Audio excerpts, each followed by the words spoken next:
Io un buon cristiano. Signor buon cristiano, io e il maresciallo ci stiamo occupando di tutti gli edifici di via Partenope e mi dispiace dirlo, ma il suo nome è in cima alla lista. Mica mi ha fatto, ne frega. Stiamo visitando tutte le persone che nella giornata di ieri sono state a Roma ed hanno preso il treno allo Stato del Mare.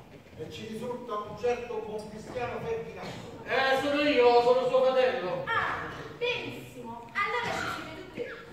Addirittura risulta dalle indagini che lei ha affittato un appartamento all'interno delle mura comunali a nome di buon cristiano Dio, con un mandato firmato da suo fratello stesso. Guardi qui, riconosce questa firma? Sì, è la mia coreografia. Consiglio di non scherzare. La faccenda è seria. Ma lascia quello mio fratello non scherzi, quello è ignorante.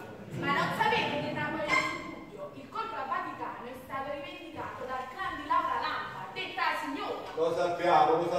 Ah, dimenticavo, lui è Vittorio, il mio segretario. Ah, a quanto pare siete informatissimi. Sì, ma mi ci azzeccamo, scusate.